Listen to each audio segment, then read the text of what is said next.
Hello बच्चों, नमस्कार। क्या हालचाल, कैसे आप सभी लोग। एक बार फिर से आप सभी का स्वागत करते हैं एक नए वीडियो में। इस वीडियो में हम लोग हिंदी पे अपना अंतिम बार दिखाएंगे मेरे लाल। और हम टारगेट करके चल रहे हैं इस कितना 90, जो भी बच्चे 95% का टारगेट लेके चल रहे हैं एकदम पूरा हो जाएगा। बस इस वीडियो को आप लोग देख के जाइएगा पेपर से पहले, ठीक है। और तैयार कर लीजिएगा जो भी चीजें मैं दे रहा हूँ। और ये पूरे अध्याय का, पूरे बुक का, पूरा हर एक चीज का, हर पूरे पेपर का पूरा सार है। और पेपर दे के आइएगा और आप मिलाइएगा। एक भी क्वेश्चन इस पेपर से बाहर नहीं जाने देंगे, एकदम गारंटी के साथ कह रहे हैं, ठीक है। तो इसमें हम अपना शुरुआत करते हैं, इस वीडियो को ज्यादा समय न लेते हुए, ठीक है। देखो बाबू, यहाँ पे अपना टारगेट जो भी फिक्स है वो कर लेना है। आगे चलेंगे, देखेंगे हम लोग ये वाले सेट को। आप लोग ये जैसे हमारे पास आएगा पद्यांश, गद्यांश पे आधारित, पद्यांश पे आधारित, तो उसमें जो हमारे पास जो ये वाला इंपॉर्टेंट, सुपर इंपॉर्टेंट क्वेश्चन है, कुफंग का ज्वार सबसे भयानक होता है, यह केवल नीति और डॉट डॉट डॉट जो उसे निरंतर उन्नति की ओर उठाती है। ये मेरे बाबू, ये लिया गया किस चैप्टर पे, मित्रता चैप्टर पे, ठीक है। तो ये हमको संदर्भ कुछ इसी प्रकार से लिखना है। संदर्भ में ज्यादा कुछ नौटंकी नहीं करना, इसी प्रकार से लिखना है। प्रस्तुत गद्यांश हमारी पाठ्य पुस्तक हिंदी के गद्य खंड में संकलित मित्रता नामक पाठ पे लिया गया है, जिसके लेखक आचार्य रामचंद्र शुक्ला जी है, ठीक है। उसके बाद जो हमारे पास व्याख्या है रेखांकित, उसकी व्याख्या करने के लिए तो आप लोग को बस इतना ही लिख के आना है और इसी प्रकार से लिख के आना है मेरे बाबू मेरे लाल। इससे ज्यादा आपको पेपर में करके नहीं आना है, इससे ज्यादा आपको नहीं करना। और एक प्रश्न मिलेगा, उस प्रश्न को आपको उसी गद्यांश में से आप देखकर हल कर सकते हैं, ठीक है। जो हमारे पास नेक्स्ट सुपर इंपोर्टेंट है, वो हमारे पास विश्वास पात्र मित्र जीवन की सबसे औषधि है। हमें अपने मित्र प्रत्येक पुरुष को करना चाहिए, ठीक है। डॉट डॉट डॉट के बाद प्रत्येक पुरुष को करना चाहिए। ये भी विश्वास पात्र मित्र वाला है, ये भी मित्रता नामक पाठ से लिया गया है। तो इसका भी जो संदर्भ लिखोगे आप लोग, सेम इसी के प्रकार लिखना है, इसी प्रकार से संदर्भ इसका भी लिखना है, ठीक है। सेम सेम टू सेम रहेगा, ठीक है। उसके बाद हमारे पास क्या कह रहा है, ये अपना व्याख्या है, थोड़ा सा देख लीजिएगा आप लोग। इस व्याख्या को थोड़ा सा देख लीजिएगा, एक मिनट। इस व्याख्या को आप लोग क्या करेंगे हो, देख लीजिएगा। और नहीं देख रहे हैं तो आप इसको इसी को ले जाकर चुपचाप चेप दीजिएगा, ठीक। नेक्स्ट क्वेश्चन देखेंगे हमारे पास जो भी इंपॉर्टेंट है गद्यांश, वो हमारे पास क्या है। रोहतास दुर्ग के प्रकोष्ठ में बैठी ममता, छोड़ तब उसको विडंबना का कहाँ अंत था। ये भी सुपर इंपोर्टेंट है। ये भी मैं मानता हूँ कि 100% आएगा बाबू, 100% आएगा, ठीक है। तो इस तरह से इसको आप लोग भी देख लेना है, लिखना इसको भी। ये प्रस्तुत पद्यांश हमारी पाठ्य पुस्तक हिंदी में से लिया गया है, जिसमें पाठ का नाम क्या, हमारे पास पाठ का नाम क्या है, ममता है। और लेखक जयशंकर प्रसाद जी हैं, ठीक है। तो बाबू इतना तक बातें समझ में आई। तो यहाँ पे आप लोग को रेखांकित अंश की व्याख्या कर देना है। ये थोड़ा थोड़ा सा व्याख्या है, लेकिन थोड़ा सा नहीं, ये पूरे नंबर के लिए है, ठीक है। व्याख्या करने के बाद यहाँ एक और है, सिर्फ 4 दिया हूं मैं, सिर्फ 4 गद्यांश दिया हूँ, 4 पद्यांश दिया हूँ, 4 संस्कृत दिया हूँ, 4 संस्कृत पद्यांश दिए हैं, मतलब 4-4 दिया हूँ भाई। कम इतना तो पेपर से एक दिन पहले पढ़ सकते हो। हाँ, अब ये भी नहीं पढ़ पाओगे तो फिर क्या पढ़ोगे तुम बताओ। ये पूरी रट जाओ भाई, रट जाओ, इसको ही रट जाओ। ये हमारे पास क्या है, इफ्या, इफ्या, इफ्या वाला है क्या, रुको एक मिनट, एक मिनट, एक मिनट। इफ्या का यही अनोखा वरदान है, वेदना भोगनी पड़ती है ना। तो ये हमारे पास जो आएगा, इफ्या का यही अनोखा वरदान है, वेदना भोगनी पड़ती है। वहीं से आप लोग को इसको भी क्या कर लेना है भाई, सॉल्व कर लेना है, ठीक है। आगे संदर्भ लिखना है उसी तरह से, सिर्फ इफ्या तू न गई मेरे मन पे पाठ का नाम है, और रामधारी सिंह दिनकर जी इसको लिखे हुए हैं। ये बाकी ये व्याख्या है, आप लोग व्याख्या देखिएगा। इसी तरह पद में आ जाइएगा आप लोग। अगर पद में अगर बात करेंगे तो उदो मन न भाई तस्बीफ ये कहूँ तो तू और नहीं जगदीश, इसमें श्री कृष्ण जी की बात हो रही है। और कौन लिखा है, सूरदास जी लिखे हैं। किस पुस्तक में लिखे हो, किस पुस्तक में, पद लिखे हैं। और ये कहाँ से लिया गया है, सूरसागर से लिया गया है। कहाँ से लिया है, सूरसागर से लिया गया है।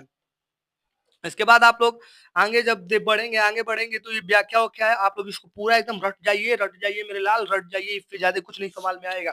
अगर एक भी क्वेश्चन बाहर आया तो आप कमेंट में आइएगा और लिखिएगा, सर जी आप झूठ बोले थे, पेपर में बाहर से आ गया, ठीक है। ये ये हमारे पास पद है, निर्गुण निर्गुण कौन देश के वासी सबे मती नाफी, ये भी सूरदास जी का ही है। और इसमें भी श्री कृष्ण जी की बात हुई है, ठीक है ना। अगला क्वेश्चन खंड काव्य पे आधारित होता है। मातृभूमि के लिए खंडकाव्य के आधार पे नायक का चित्रण कीजिए। जो भी आपके यहाँ जो भी सेट चलता होगा वहां से नायक वायक वाला कर लीजिएगा आप लोग।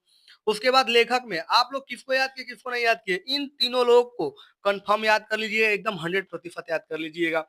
फिर कभी में इन तीनों लोग को कंफर्म याद कर लीजिए, 3 में से कम 2 भी याद हो जाते हैं, हो क्या जाते हैं, याद होंगे आपको, तो काम चल जाएगा। अगला सवाल देखेंगे मेरे लाल, श्लोक, ओ भाई साहब, एक बार फिर से श्लोक, सुपर इंपोर्टेंट, क्या? सुपर इंपोर्टेंट है ये, सुपर इंपोर्टेंट।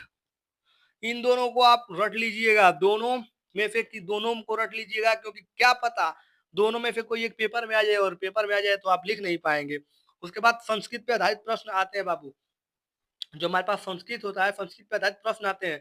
अगर पेपर में आएगा चंद्रशेखर का आसीत, तो चंद्रशेखर क्रांतिकारी आसीत, चंद्रशेखर फो नाम किम अवकथत, तो लिखोगे चंद्रशेखर आजाद अकथत, चंद्रशेखर स्वगृहम किम अवदत, तो ये यहाँ इसमें लिख दोगे किम के जगह कारागारम।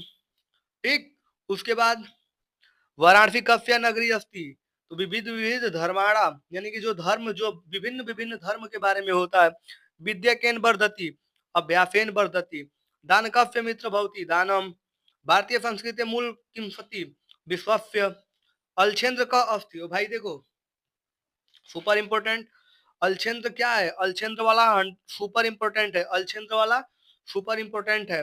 यवन राज, कौन? यवन राज। विश्वास केन वर्धते, विश्वास केन वर्धते हो, सदाचारेण वर्धते, वीर केन पूज्यते, वीर वीरेण पूज्यते। ठीक है, निबंध, भाई देखो निबंध सुपर इंपोर्टेंट है, हम इस बार लिखित देते हैं, गारंटी के साथ कहते हैं कि छात्र अनुशासन पे आएगा तो आएगा, ये स्वच्छ भारत अभियान पे भी आएगा, और विज्ञान वरदान या श्राप, तीनों में से कोई ना कोई एक जरूर लड़ जाएगा बाबू। अगला सवाल देखेंगे, चरण, इसको लिखने के तरीके कितने होते हैं? 4। पहला में हो जाएगा प्रस्तावना, अर्थ, लाभ और हानि एक ही में माना जाता है, और उपसंहार। 4 चरण होते हैं इसको लिखने के। उसके बाद पत्र देख लेना आप लोग, पत्र इसी तरह से लिखा जाता है, पहले सेवा में विद्यालय का नाम, विषय, मान्यवर महोदय, सविनय निवेदन है कि उसके बाद आपके पास जो भी समस्याएं हो इसी तरह से लिखा जाता है। ये हमारे पास एक बच्चे का है भी संपूर्ण सार है भी, सेवा में श्री प्रधानाचार्य जी बीएफजी कॉलेज ददरी बड़हलगंज, विषय शुल्क मुक्ति के लिए। महोदय सविनय निवेदन है कि मैं विद्यालय का कक्षा 10वीं का विद्यार्थी होता, आपसे निवेदन है कि मुझे विद्यालय शुल्क से पूर्ण छूट प्रदान करें। आपका आगे कार्य जो भी चीजें हैं इसी प्रकार से सारे चीज लिखना है। अब देखो 10 एमसीक्यू आते हैं बाबू, 10 एमसीक्यू आते हैं, इसमें दिए हुए रफ के कितने अंग हैं, रफ के कितने अंग होते हैं? 4। निर्वेद अस्थाई भाव है शांत रस, हाँ रघुनंदन प्रेम परिते तुम बिन जियत बहुत दिन बीते, कौन सा रफ है? करुण रफ है। इसमें राम जी की बात हो रही है, जो 14 वर्ष पे वनवास चले गए थे, उनकी बात हो रही है। अगला, हाथी जैसी देह है गेंडे जैसी खाल, अरे भाई सुन के हंसी आ रही, तो कौन सा रफ? हास्य रस। करुण रफ का अस्थाई भाव क्या होता है? शोक होता है, जो घनीभूत पीड़ा था मस्तक में स्मृति सिंचाई, करुण रस, कौन सी हो जाए? करुण रस। हास्य रस का अस्थाई भाव क्या होता है? तो हास होता है। ये फिर 100% सुपर इंपोर्टेंट सवाल। अलंकार पे आएगा, पायो जी मैंने रम रतन धन पायो, रूपक अलंकार, पीपर पात फरिस मंडोला, उपमा अलंकार, ज्यों अज्ञान सब देखूं आंख न देखी जाई, उपमा अलंकार, जहां उपमेय में उपमान की समानता प्रकट की जाए वहां उपमा अलंकार होता है। मानो हवा के वेग से सोता हुआ सागर जगह, उत्प्रेक्षा अलंकार, जब उपमेय में उपमान का भेद रहित अभेद है, रूपक अलंकार। चरण कमल बंदो हरिराई, रूपक अलंकार, जहां उपमेय में उपमान की संभावना व्यक्त हो, उत्प्रेक्षा अलंकार। अब देखो फैक्ट है बाबू, ये इंपोर्टेंट फैक्ट है। क्या ये इंपोर्टेंट फैक्ट है?